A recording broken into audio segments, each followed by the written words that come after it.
During the public participation portion of a Fairhope City Council meeting, a young boy read an excerpt containing sexual material from a book.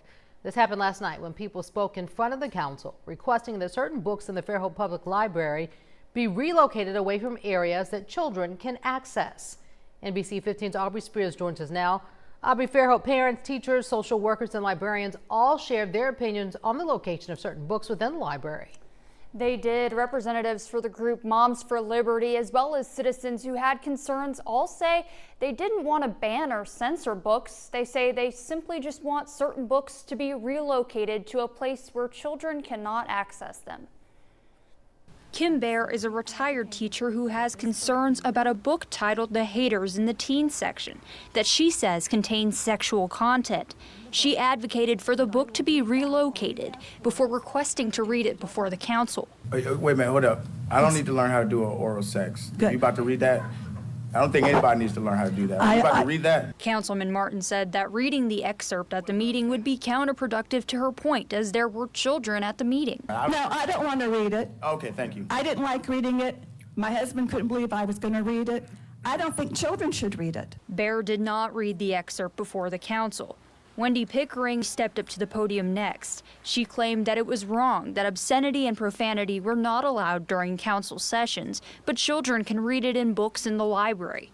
Before her allotted speaking time ended, she requested that her 10-year-old grandson read a graphic excerpt from a book she claims young children have access to. If you're saying what you believe in is true and we have a baby in here, then I don't think that's productive. No. Right. So if we know we have kids in here, then what point is it to do those things, something that you're against, in front of the presence of a baby? That makes no sense. The boy did read the excerpt from an unidentified book for less than a minute, in which he skipped over profanity before reading sexual content.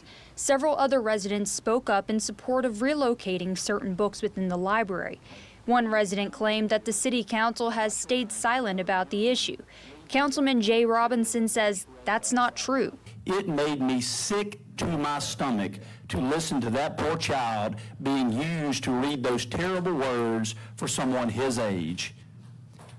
And it's my right, and it's my right and it's my job as a parent to protect them from the material that I consider inappropriate for them. Robinson says it's not the government's job to do that for you. He also believes that the inappropriate content should not be in an area accessible to children. Coming up at 6, more of what the group Moms for Liberty had to say, as well as responses from councilmen and supporters of the library. Kim.